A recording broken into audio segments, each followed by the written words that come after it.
Assalamualaikum warahmatullahi wabarakatuh. Perkenalkan, nama saya Ikrafil Subrasweden dari kelas Teori Akuntansi A, yang mana di sini saya akan memenuhi tugas ujian akhir semester dari matkul Teori Akuntansi, yang mana saya akan membawakan kasus manajemen laba. Langsung saja. Nah, apa sih itu manajemen laba?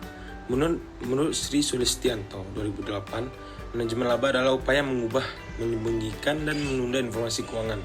Secara umum, para praktisi, yaitu pelaku ekonomi, pemerintah, asosiasi profesi, dan regulator lainnya, berargumen bahwa pada dasarnya manajemen laba merupakan perilaku oportunis seorang manajer untuk mempermainkan angka-angka dalam laporan keuangan sesuai dengan tujuan yang ingin dicapainya. Selanjutnya, konsep manajemen laba. Manajemen laba dapat diartikan sebagai suatu tindakan manajemen dalam mempengaruhi laba yang dilaporkan dan memberikan manfaat ekonomi yang keliru pada perusahaan.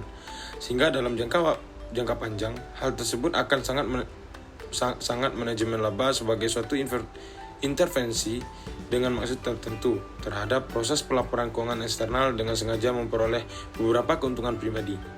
Manajemen laba terjadi ketika manajer menggunakan judgement dalam laporan keuangan dan penyusunan transaksi untuk merubah laporan keuangan, sehingga menyesatkan stakeholder tentang kinerja ekonomi perusahaan atau untuk mempengaruhi hasil yang berhubungan dengan kontrak yang tergantung pada angka akuntansi yang dilaporkan. Manajemen laba merupakan pemilihan kebijakan akuntansi untuk mencapai tujuan khusus atau tujuan tertentu. Nah, di sini kita masuk pada faktor-faktor yang menjadi penyebab dari munculnya manajemen laba.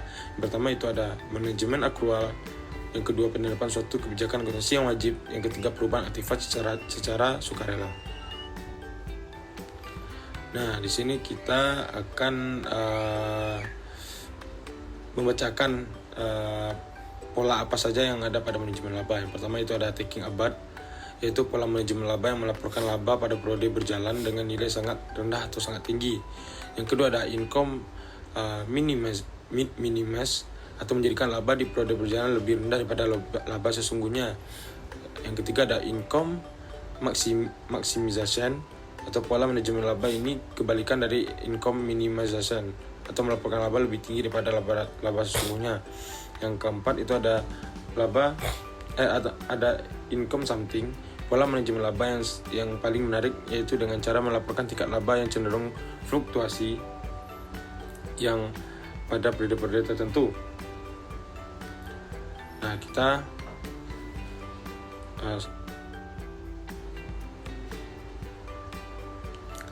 Nah, di sini manajemen laba sebagai strategi dalam akuntansi.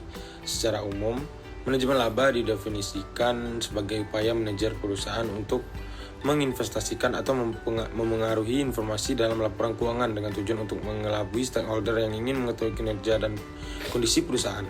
Manajemen laba terjadi ketika para manajer menggunakan keputusan tertentu dalam laporan keuangan dan mengubah transaksi untuk mengubah laporan keuangan sehingga menyesatkan stakeholder yang ingin mengetahui kinerja ekonomi yang diperoleh perusahaan, atau untuk memengaruhi hasil kontrak yang menggunakan angka-angka akuntansi yang dilaporkan dalam laporan keuangan, seperti itu.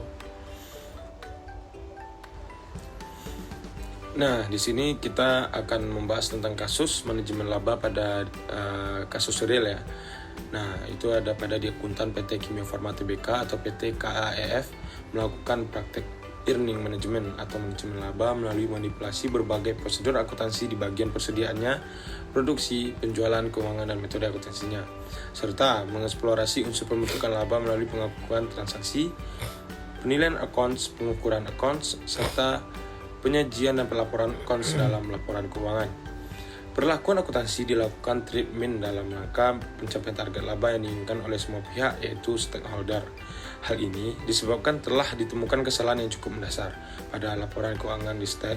Laba yang disajikan hanya sebesar 99,56 miliar rupiah atau lebih rendah 32,6 miliar rupiah atau 24,7% dari laba awal yang dilaporkan. Nah, kesalahan itu timbul dari yang pertama itu ada kesalahan penyajian dalam laporan keuangan PT KHF-nya.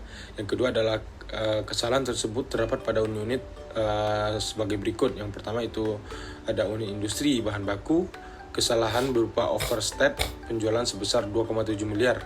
Yang kedua ada unit logistik sentral, kesalahan berupa overstate persediaan barang sebesar 23,9 miliar rupiah. Yang ketiga ada unit perdagangan besar farmasi atau PBF, kesalahan yang overstate persediaan barang sebesar 8,1 miliar rupiah dan kesalahan berupa overstate penjualan sebesar 10,7 miliar rupiah. Nah, kita masuk ke poin ketiga, itu ada kesalahan penyajian tersebut dilakukan oleh direksi periode 1998 sampai Juni 2002 dengan cara yang pertama membuat 2 daftar harga persediaan master price yang berbeda, masing-masing diterbitkan pada tanggal 1 Februari 2002 dan 3 Februari 2002, di mana keduanya merupakan master price yang telah diotorisasi oleh pihak yang berwenang, yaitu Direktur Produksi PT KHF. Master price per 3 Februari 2002 merupakan master price yang telah disesuaikan nilainya atau penggelembungan dan disajikan dasar sebagai menentukan nilai persediaan pada unit distribusi PT KF per 31 Desember 2001. Dan yang kedua, melakukan pencatatan ganda atas penjualan pada unit PBF dan unit bahan baku. Pencatatan ganda tersebut dilakukan pada unit-unit yang tidak disampling oleh akuntansi. Nah, di sini kita masuk pada kesimpulan kasusnya tersebut, yaitu kasus manajemen laba yang dilakukan oleh PT akuntan PT Kimia Farma Tbk tadi atau PT KHF melakukan praktik earning management melalui manipulasi berbagai prosedur akuntansi di bagian persediaannya, produksinya, penjualan dan keuangan dan metode akuntansinya yang kita telah ketahui di awal tadi, serta mengeksplorasi unsur pembentukan laba melalui pengakuan transaksi, penilaian akun, pengukuran akun, serta penyajian dan pelaporan akun dalam laporan keuangan. Perlakuan akuntansi dilakukan intertreatment dalam rangka pencapaian target laba yang diinginkan oleh semua pihak, yaitu stakeholder. Nah, daripada kasus ini, motivasi PT Kimia Farma Tbk atau PT KHF yang sangat besar untuk memenuhi atau meraih target laba yang telah ditetapkan menyebabkan PT Kimia Farma Tbk atau PT KHF itu mengabaikan atau tidak mempedulikan praktik bisnis yang baik dan jujur. Akibat dari hal tersebut adalah terjadi penurunan kualitas laba dan pelaporan keuangan di PT Kimia Farma atau PT KHF. Manajemen laba yang terjadi di PT Kimia Farma Tbk atau PT KHF ini tidak hanya berkaitan dengan motivasi individu manajer, tetapi juga untuk kepentingan perusahaan tersebut, seperti itu. Nah, demikianlah presentasi dari saya, yaitu tentang kasus manajemen laba yang akan untuk memenuhi tugas UAS teori akuntansi.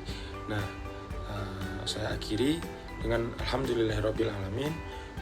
Mohon maaf atas segala kesalahan, mohon maaf atas semua kekeliruan. Wassalamualaikum warahmatullahi wabarakatuh.